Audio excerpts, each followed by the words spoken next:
Boxing Ego here. If you like this video, make sure you hit the like button and also subscribe to the channel and hit the bell icon on the top of your screen to get notified when the latest new content drops.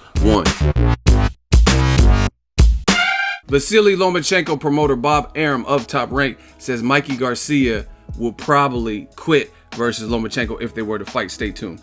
What up, fight world? It's your boy Ego, and I'm back with some more boxing. Make sure you smash the like button. Also subscribe to the channel for the latest and greatest in boxing. If you want to become part of the gang notification gang, please hit the bell icon. Shout out to the Super Chats channel donations, the Venmo donations, and the Patreon family. Shout out to Fight Hub, link in the description. They have an interview with Bob Arum after Lomachenko's fight. And Bob Arum says, and I quote, "Hopefully Vasiliy Lomachenko versus Mikey Garcia will be made. You gotta pay these guys a lot of money because they're not stupid. They're great fighters. Garcia is a great fighter. Jorge Linares is a great fighter. But ask them deep down if they have a chance with Lomachenko. They'll tell you no." Now, shout out to my dude with This Is 50. His name is AK. Check him out, the sweet scientist.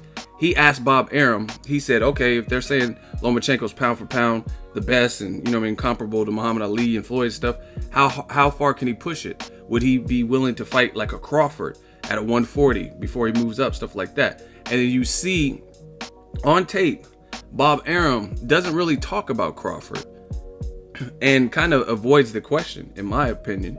Here's what he said. Bob Arum says, "I think right now Vasiliy Lomachenko is feeling his way up. You have to understand what a great professional he is. I think he was going to fight Orlando Salido in a rematch. Salido pulled out, so then we had to get an opponent. We had Ray Beltran on the card, so we said fight Beltran at 135. Lomachenko said, no, I'm preparing to fight somebody at 130. You want me to fight Ray Beltran? Just give me notice and I'll fight him at 135.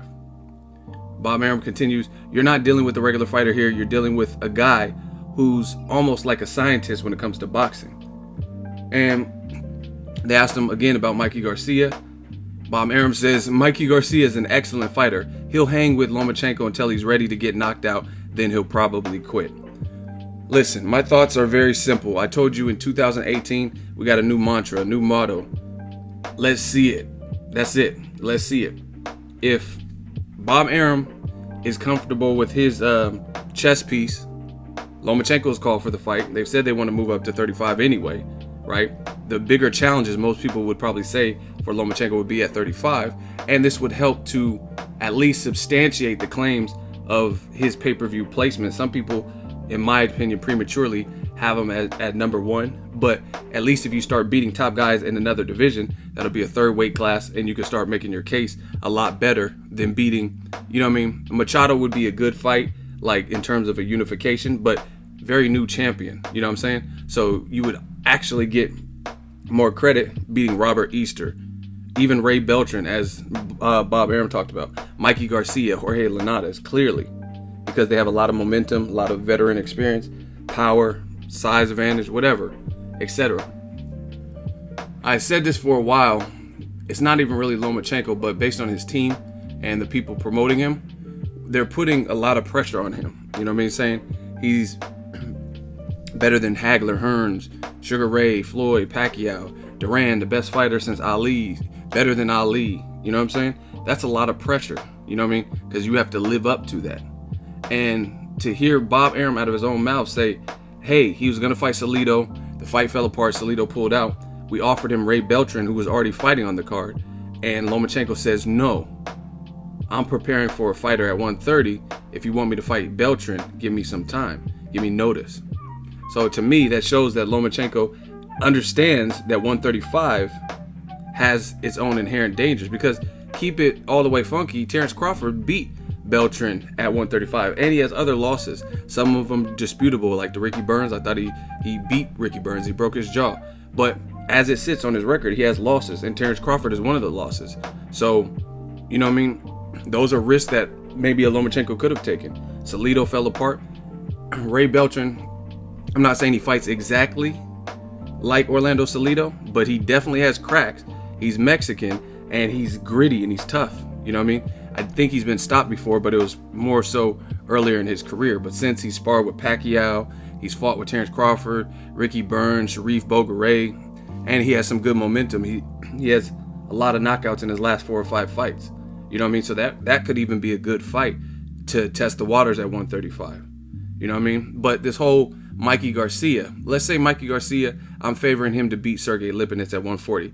Him and his team have said they will come back down to 135 in order to face Lomachenko. Mikey Garcia said out of his own mouth that he doesn't think that Bob Arum is really trying to make that fight.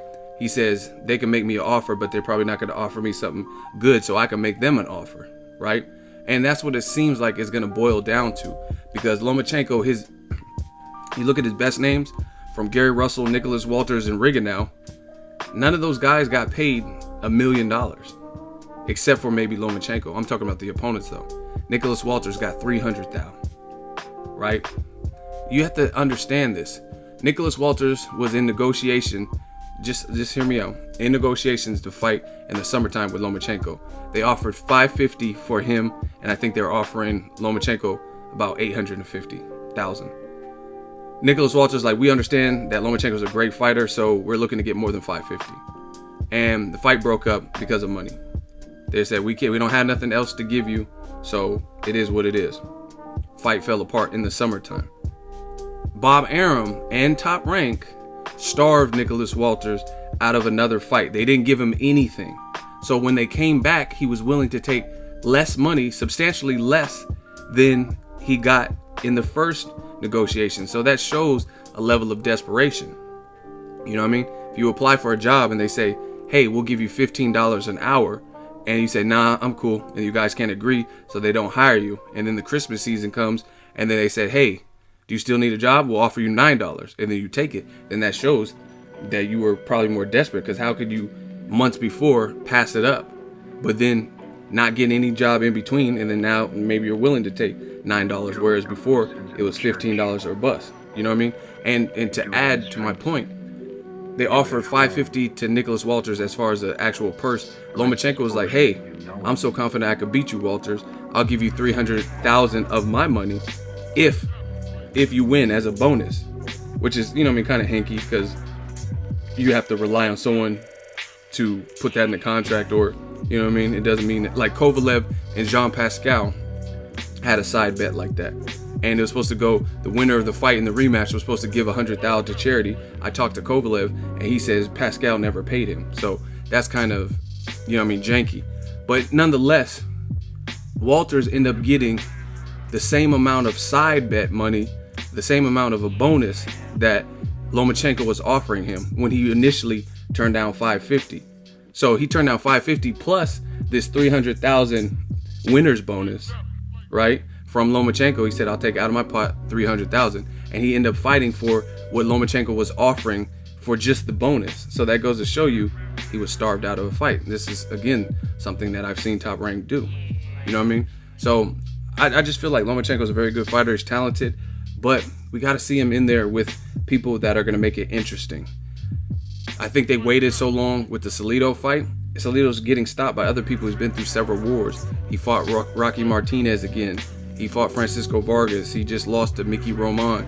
Retired, unretired, got stopped. You know what I mean? So that ship might have sailed. But a guy like Mikey Garcia, if he wins versus Sergey Lipinets, he'll still be undefeated. He'll be a belt holder in 2 divisions, and I believe he'll be a 4-division champion. So that fight is hot. And if Bob Arum is saying Mikey will hang until he's ready to get knocked out, then he'll quit, let me see that, because I don't see that happening. You know what I mean? I don't promote Mikey and I don't promote Lomachenko, but I think it's a good fight. I think Lomachenko has a chance to win. I think Mikey Garcia has a chance to win. Could be a matter of strategy, game plan, and stuff like that. But I don't really see Mikey getting broke down so much where he quits, especially at 35. So 2018 is a new year. Let's see it. It's going to be very interesting to see who Top Rank puts Lomachenko in there with, because again, in my personal opinion, I'm not really trying to see him in there with a Jason Sosa guy with real limited amateur background, 10 amateur fights, lost to Nicholas Walters, even though they lied and said it was a draw. A guy like Miguel Mariaga coming off a loss in a lighter weight class. You know what I mean? Rigondeaux moving up, very decorated amateur background, but 37 moving up 2 divisions. I want to see Lomachenko in there with somebody with some momentum, with some attributes to offset his, so we can see what he's really capable of. And I think Mikey Garcia is the ultimate huckleberry. But again, there's other good fights. Jorge Linares, Miguel Berchelt, if we're talking 130. There's Tank Davis, but his team hasn't really expressed too much interest in that fight. So if you can't get that, then start looking at the Barchells, the Unifications, or people at 35, a weight class you said you would want to go to. But again, if Bob Arum's saying, Mikey is an excellent fighter, he'll hang with him till he gets knocked out and he'll quit. Let me watch that, because I have to see that. You know what I mean? I rate Mikey Garcia and I rate Lomachenko. But, I mean, it just goes to show you what I've been talking about. A lot of pressure.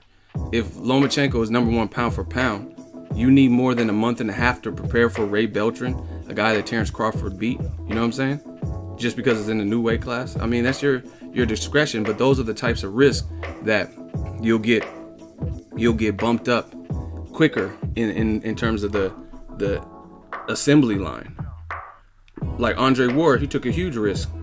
He could have stayed at super middleweight, kept chasing Golovkin, said Golovkin come up to 68, Golovkin come to 68, like Lomachenko's doing with Tank. He could have tried to fight James DeGale, right? A gold medalist. He could have tried to fight Baju Jack. He could have tried to fight Gilberto Ramirez at 68, but he took the risk, moved up. Coming off of legal troubles and long dry spells and stuff like that, fought Sullivan Barrera, fought Brand, and then he fought Kovalev, a champion at light heavyweight, and an undefeated one at that. So I think Lomachenko should probably start taking some of those risks. Mikey Garcia, Jorge Linares, Robert Easter if he wins on the Errol Spence Peterson card, Ray Beltran, who's with Top Rank, so that should be pretty easy to make at 35. That's a good fight. I think that's a solid fight, right? It's not going to prove everything, but at least he's tough. So if you make Beltran quit, and he's that frustrated, guy that's been in there with speedy-ass Pacquiao and sparred him for years and is friends with him and has that type of power that Beltran has at 35, then that would be impressive. So I think Team Lomachenko should target opponents that are going to help push the needle to show Lomachenko's true greatness. Let me know if you think Mikey Garcia would quit versus Lomachenko, if you agree and believe what Bob Arum's saying, and who would win, Lomachenko or Mikey Garcia. Drop it in the comment section. Make sure you smash the like button as always.